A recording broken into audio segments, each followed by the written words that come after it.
Всем привет! Меня зовут Ольга, вы на канале о вязании, и сегодня я вам расскажу, чем я занималась. Сейчас я занимаюсь куклами вязаными и также вяжу изделия для себя. У меня есть готовая работа, я вам ее продемонстрирую. Это не этот джемпер, покажу вам другой свитер. Так, значит, я вот буквально вчера наконец-то смонтировала предыдущий влог, и мне было очень смешно, когда я там сказала, что больше никогда я не буду заниматься куклами, и сейчас вяжу очередную куклу, и в этот раз точно так же, как и предыдущий, у меня неудача. Я связала не по размеру, размер не подходит. Мы не поняли друг друга с заказчиком уже в который раз. Я не знаю, сложится у нас что-то или нет. В общем, где-то летом, наверное, да, летом я тогда... У меня была пауза на канале, я не снимала, и потом я в самом первом видео в августе, которое вышел, я показывала куколку повара, и она была не такого размера, вот, в общем, заказчице тогда не понравилось, она мне написала, что она хотела, я тогда поняла, что я не хочу этим заниматься, потому что мне изначально идея не нравилась, но вот прошло какое-то время, я что-то там делала другое и поняла, что я все-таки готова взяться за ту куколку, вот взялась, и мы снова друг друга не поняли. Значит, я вот рисовала такой рисунок, как куколка у меня должна будет выглядеть, и начала ее вязать. Вчера, в принципе, связала, но потом мы начали измерять, все смотреть. У меня получается куколка физиологически пропорционально правильная, но результат должен быть другой. То есть эта куколка должна быть мультяшной. Я, наверное, вам потом покажу, как у меня будет получаться, потому что я распечатала, там, получается, будет голова и тело одного размера, но я все равно не могу понять, какого размера она должна быть, потому что вот здесь вот, например, нарисована вот эта вот полоса. Это размер кухни, где будет эта куколка работать. И, соответственно, вот эта вот высота 14 сантиметров. Мне сказали, что нужно вот приблизительно 14 сантиметров, но она вообще будет, получается, внизу бегать. В общем, я жду, когда заказчица мне нарисует, вернее, ее муж нарисует рисунок, чтобы я могла по рисунку делать, потому что вот эту вот заготовку я вязала четко по рисунку. Если поближе присмотреться, то здесь, получается, я вязала так, чтобы в сложенном состоянии полностью повторяла вязание контуры. Когда набиваешь, получается чуть меньше. Поэтому у меня снова неудача, вот такая вот заготовка. В принципе, я думаю, что я, наверное, свяжу ей голову, сделаю волосы и одену в какое-нибудь пышное платьице и, возможно, выставлю на продажу, потому что она очень классная получилась. Связана она из Delia Kiss. Это вот такая ворсистая пряжа, мохнатая кукла получается. Вот из-за этой мохнатости в прошлый раз я сказала, что я не буду делать, потому что мне этот вариант очень не понравился. А потом я подумала, что, ну, вот заказчики, они же лучше видят вообще, что они хотят, как они дальше это будут использовать. Поэтому, ну, чего я все время вот упираюсь, понимаете, когда ты привык к чему-то, что-то делаешь, а тебе говорят, попробуй так сделать. И для меня вот это вот попробовать что-то новое, сделать что-то по-другому. Очень-очень тяжело мне это все дается.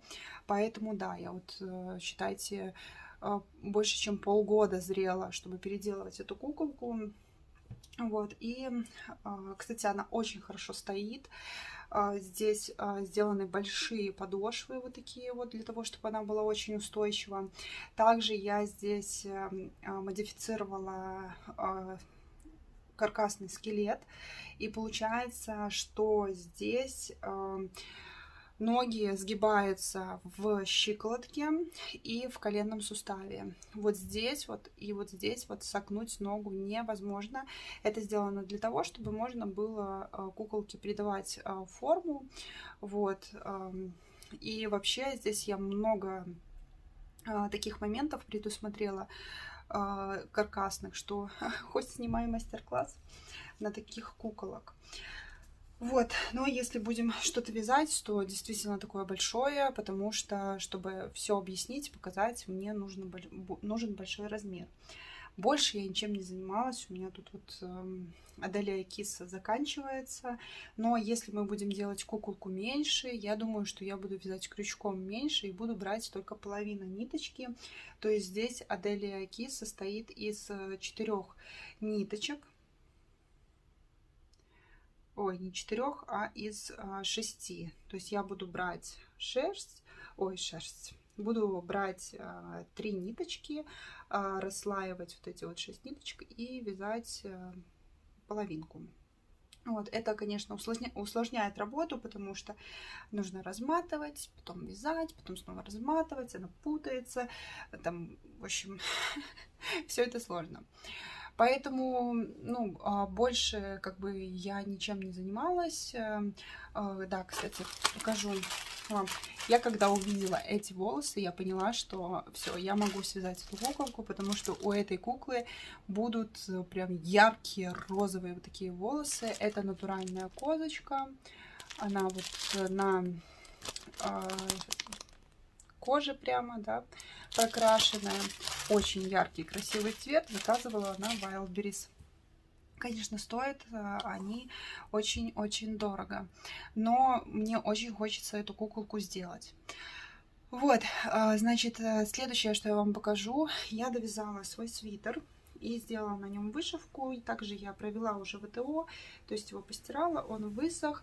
Вот такой вот свитерочек.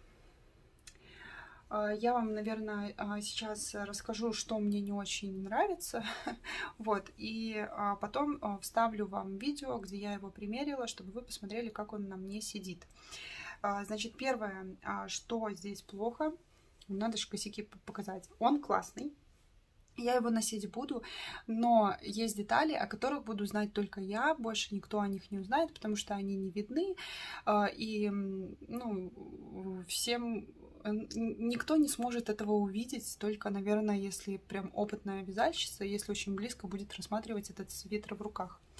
Значит, первое, что я, когда его вязала сначала регланом сверху вниз, я не очень хорошо сделала росток, поэтому я потом отрезала росток и вывязывала его снова, причем я вязала снизу вверх. И если вы посмотрите на регланной линии, здесь получается видно, да, переход. То есть здесь вот вязание было вниз, а вот здесь пошло вверх. Вот, это первый момент, то есть у меня здесь не очень хорошо сделан росток. Так,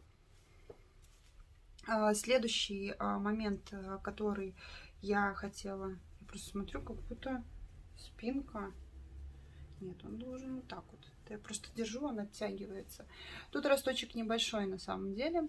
Следующее, что я вышла лапку, но, во-первых, мне не нравится такой вот прямой вид лапки, и он высоковат. Потом вы на видео посмотрите, он прям высоко. Хотя брошки я ношу повыше, то есть ближе к шее, не опускаю вниз на грудь. Мне больше нравится, когда все-таки брошки выше чуть расположены.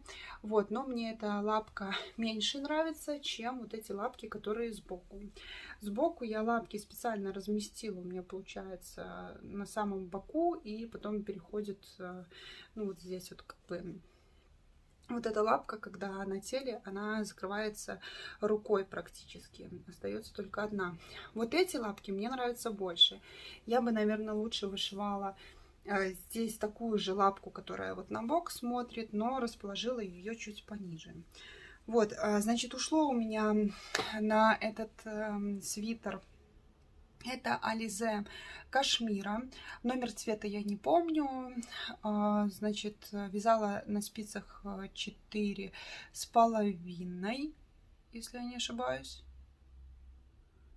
3. Нет, на спицах 4 я вязала.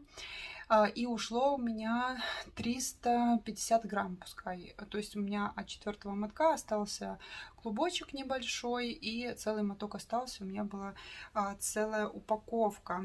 Значит, из оставшейся упаковки я думала сразу связать себе шапку и варежки, но потом подумала, что пока есть другие процессы, которые бы я хотела позаканчивать. Так что у меня новый свитерочек, обновочка.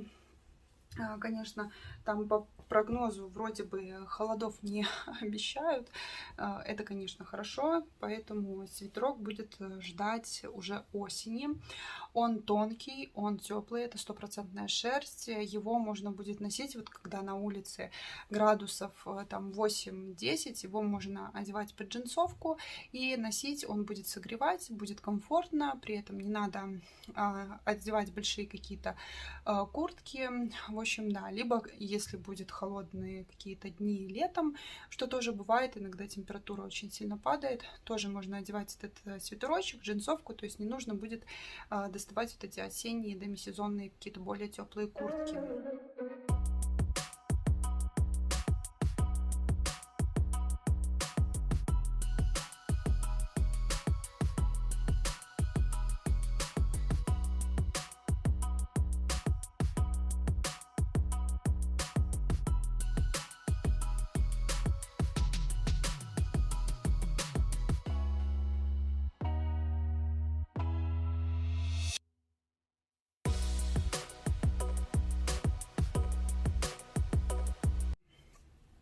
Значит, следующее, что я вам покажу, это я продвигаю свое платье.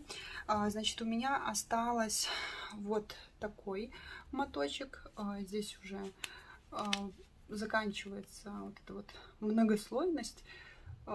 Практически уже... не, еще много. Вот этот моточек, еще один и клубочек. В клубочке я не знаю, сколько там грамм. Остатки были. Я когда-то из золотого цвета вязала спицами джемпер с горлышком, был на заказ, но тогда этот джемпер не подошел заказчице, и я просто отказалась от заказа. Вот, и все, на этом мы распрощались. Значит, давайте я вам покажу платьишко. Значит, такой вот переход. И вот так вот это сейчас выглядит. Вот, значит, я купила себе еще одну комбинацию, которая еще побольше по размеру, чтобы она была свободная, потому что мне кажется, что те комбинации, которые у меня есть, они прям мне в обтяжку, а мне все-таки хочется, чтобы комбинация была посвободнее. Я все боюсь, если я буду двигаться, ходить, комбинация начнет ползти вверх. Это мне, конечно, бы не хотелось, да, чтобы такое случилось. Но мне нравится вот этот переход такой получился. Я очень боялась, что этот переход будет где-то в не очень хорошем месте. Но я посмотрела, в принципе, нормально. Вот, я думала, что он как-то будет на бедрах не очень хорошо смотреться, но нормалек. В общем, хорошо все смотрится. Так что я это платье вот вяжу сейчас, снова взялась за изучение языка, пока учу. Это не реклама, но расскажу приложение, которое мне пока что нравится, но я его только-только установила. Значит, это приложение Mondly. Там можно изучать разные языки. И чем мне нравится это приложение, что я не встречала раньше в других приложениях, это то, что там есть голосовая практика. То есть, когда ты не только слушаешь, пишешь, изучаешь там грамматику, вот это вот все тексты читаешь, но ты еще и говоришь, а телефон воспринимает твою речь и как бы говорит, правильно ты говоришь или неправильно говоришь, то есть понимает он тебя или нет. Но, конечно, как носитель пока что невозможно говорить. Нужно говорить каждое слово четко, каждое окончание четко выговаривать, чтобы он понимал, где слово начинается, где слово заканчивается. Но само произношение как бы он воспринимает, и, соответственно, это очень здорово. И раньше я такого в приложениях не встречала. И это круто, потому что там даже есть функции, когда идет диалог, то есть с тобой как бы говорят на английском, например, языке, и ты отвечаешь на английском, он тебе предлагает, какой вариант ты хочешь выбрать, потом эту беседу можно прослушать, еще раз повторить, то есть идет именно практика говорить. Вот, например, в английском языке, в принципе, я вроде бы чего-то там и знаю, но именно разговаривать, если я попаду говорить где-то с иностранцем, разговаривать, я не смогу этого сделать, потому что у меня языковой барьер очень-очень сильный, я боюсь ошибаться, это, наверное, как он называется, синдром отличницы, то есть допускать ошибки для меня очень болезненно. Даже вот когда мне там, я открыла канал на YouTube, и когда мне писали какие-то замечания по речи, я их очень болезненно воспринимала. Сейчас, в принципе, я просто на этом учусь, и сейчас я на это смотрю с другой точки зрения, то есть человек знает, как правильно произносить. Это то же самое, если бы я сейчас, например, открыла канал на английском языке и начала бы там объяснять, как вязать, да, и тот, кто приходил меня слушать, они бы меня исправляли, глупо обижаться, глупо воспринимать это как-то болезненно. Правильно, если я просто буду это воспринимать, как нужно говорить, учить, запоминать. Вот, ну и, соответственно, нужно тренироваться, потому что вот я открывала канал в 2016 году, и тогда мне было очень сложно разговаривать, у меня постоянно были какие-то запинки, были слова паразиты, были какие-то связки. Сейчас я слушаю речь, мне не нравится, что я иногда цокаю. Я это слышу, но пока что я с этим ничего не могу сделать. Но вот так вот у меня получается. Микрофон тут рядышком, понимаете? Поэтому вы очень хорошо слышите, когда у меня губы открываются, и получается такое цокаю. Да. Вот. И к чему я это вела? Тому, что вот в 2016 году мне было сложно говорить, я очень много глотала окончаний, и мне было очень сложно что-то объяснить, но получается вот я уже который год тренирую свой голосовой аппарат тем, что я ежедневно детям читаю сказки на ночь. Я читаю им разные рассказы.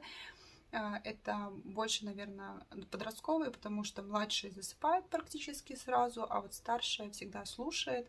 И, соответственно, я когда читаю, я тренирую произношение, чтобы было правильно, чтобы было четко. Там есть какие-то заковыристые такие слова. Я их пытаюсь тоже читать правильно. И я понимаю, что вот те видео, которые были первые у меня ролики, и сравнить сейчас, ну, это немножко по-другому, по-любому будет звучать. По-другому это будет смотреться. И объяснения мои, наверное, в данном случае лучше, потому что у меня тогда было море информации, но я не могла объяснить. И это меня всегда тормозило, вот когда делаешь мастер-класс, очень много информации ты хочешь выдать, и ты понимаешь, что у тебя ограниченное количество времени, ты же не будешь один мастер-класс на какую-нибудь маленькую игрушку 10 часов записывать, да? Соответственно, нужно уложиться в краткие сроки, объяснить, но объяснить так, чтобы это всем подошло. Это тоже моя ошибка, с которой мне нужно как-то с ней сжиться, свыкнуться, что я не смогу объяснить информацию для всех одинаково. То есть я могу объяснить, информацию подать только тем, кто меня понимает, кто меня может слушать, кто меня слышит. А те, кому не нравится мой голос, либо не нравится подача моей информации, либо просто я как-то бешу кого-нибудь, то тогда этому человеку, ну, не подойдут мои мастер-классы. Нужно как-то с этим смириться. Вот такие вот дела. Это все, что я хотела вам рассказать. Значит, я уже вот сегодня третий день, как изучаю язык, уделяю этому внимание, хотя бы по несколько уроков, но если там получается, я еще и вечером подучиваю, то есть у меня с утра минуток 5-10 я трачу, и вечером, то есть я тоже для себя поняла, что если ты уделяешь какому-то делу очень много времени, если ты такой, нужно связать платье, боже мой, тут же целых 8 мотков пряжи, она такая тонкая, это так долго. Я решила, что вот есть свободное время, например, когда мне нужно ходить, я вяжу платье, когда я изучаю язык, я вяжу платье, потому что здесь мне не нужно ничего считать. И при этом я выделяю время на вязание игрушек, да, но вот с куклой у меня пока что не складывается. Ну и дальше я двигаться по этой кукле не могу, потому что у меня нет данных, я опять могу начать сейчас вязать, и у меня опять ничего не будет получаться по размеру, я не сделаю куклу так, как нужно. И, ну, что делать дальше? Ну, все, придется еще какую-нибудь заново вязать. Поэтому я подожду, когда мне отпишется эта девушка, все расскажет, все покажет, как она это все видит, потому что я вижу вот так, ей такой вариант не подходит. Буквально неделю назад я бы, наверное, расстраивалась и все, опять бы ей сказала, не буду вязать, отстаньте от меня, я такое создать не могу. Но сегодня я понимаю, что нет, я хочу добиться именно сделать так, как хочет заказчик. Буду перевязывать, пока не понравится. Да, вот заготовка осталась одна у меня тело, там голова от предыдущей куклы осталась. Я думаю, что я и ту куклу доделаю, сделаю ее. У меня есть образ в голове, как бы я могла бы ее обыграть.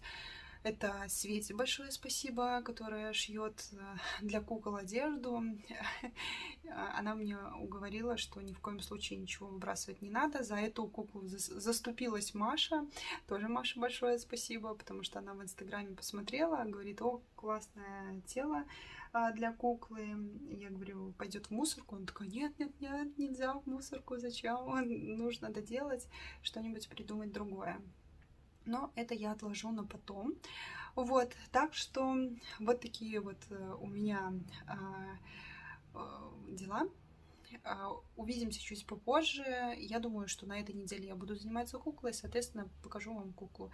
И буду вязать платье. Еще я начала вязать топ, я не знаю, себе или старшей дочке, из хлопка спицами. Вяжу регланом сверху. Он будет как укороченная просто футболка. Я вот думаю, может, я сделаю там какие-то завязочки внизу айкордом. Да, почему бы и нет. Вот. Значит, вяжу сейчас еще топ, потому что, когда я читаю детям сказки, мне нужна работа, которая не требует моего внимания. Это лицевая гладь. Кроме лицевой глади, к сожалению, я ничего не могу вязать другого. Можно было бы, конечно, попробовать вот это платье вязать и читать, но я читаю сказку, где много заклинаний, там про волшебство, и, соответственно, когда я читаю какие-то заклинания, мне тяжело произносить и концентрироваться на вязании. Вот. Ну и тем более я не хочу эту пряжу носить из комнаты в комнату, потому что она путается. Все, увидимся чуть попозже. Так, вторая часть влога, и на этом закончу. Покажу сейчас вам игрушки, которые я вязала. Значит, я связала пандочку. Вот такую малышку. Они у меня все разные получаются на самом деле. Не знаю почему, что-то экспериментирую с мордочкой, поэтому пока что все разные. И я повторила игрушку, которую вязала очень давно. Так, ветер дует сильно. Сделаем так. Значит, игрушку вязала я для своей постоянной заказчицы. Когда-то давно она у меня заказывала. Она придумала свой образ, и вот мне заказали повторить такую игрушку. Это вот такой вот львенок. Вот, значит, он связан из софти, как в принципе и все мои мыши и софтики, полностью подвижен. У него вышивка это подсолнухи. Также на груди у него сердечко вышито. Открывается ротик. У него 3 цветка подсолнуха. То есть на хвостике вот здесь вот такой, на ручке и на животике. Я добавила в первом варианте игрушки. По-моему, у меня там не было на животике. Но я решила не оставлять 2 цветочка, а вышить все-таки 3. И здесь достаточно такой длинный хвостик, потому что по задумке этот хвостик лев может держать у себя во рту. И также для этого льва и в прошлый раз я вязала вот такой вот, типа как постелька, листик. Значит, он сюда укладывается. И потом это все на кнопочку застегивается. Так, ну все, надеюсь, что прерывать не будут. Значит, на чем я остановилась? На львенке. Вот так вот он выглядит. Да. Солнышко сегодня не хочет выглядывать, но в принципе, что тут смотреть? Я покажу, наверное, в видео потом, когда буду снимать его отдельно. Вот. И сейчас я вяжу лошадку маленькую. Вот пока что такая у меня головушка. Я думаю, что из такой формы я хочу связать зебру и хочу связать единорога, потому что у меня единорог, другая форма там морды, но я хочу связать именно в такой форме. Я не связала пчелку, потому что просто не захотела. Вот не было настроения и не заставляла себя. Зато я закончила платье. Мое платье готово. Единственное, что я когда купила другую комбинацию, которая посвободнее мне, она немножко получается там, где рисунок сеточка, она складочками, и видно эти складки. Вот, поэтому я думаю, что вот вес еще чуть-чуть уйдет, и в принципе я буду носить те комбинации, которые у меня есть. Они просто идут в обтяжку. Но я посмотрела, что вроде бы не сильно они подтягиваются. Также я в этом платье попрыгала для того, чтобы посмотреть, насколько оно удлиняется. Но я посмотрела, что буквально 5 сантиметров, то есть оно мне выше колена. А если попрыгать, ну вот когда оно подтягивается, конечно, оно вот здесь вот съезжает немного. Но если чуть-чуть вот так вот поправить, все нормально. То есть это если прям активно прыгать, да, то тогда, да, оно немного удлиняется и съезжает вниз. Но не критично, то есть нигде ничего не выступает, не оголяется. Все в рамках разумного, все хорошо. Вот, так что вставлю вам фотографии, как оно уже в конечном итоге выглядит, и видосик там небольшой.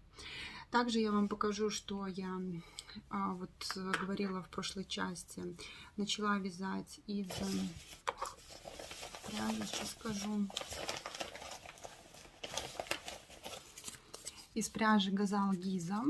Это 100% мерсеризированный хлопок, 50 грамм, 125 метров. И В общем, у меня 4 моточка. В упаковке идет там 4 мотка.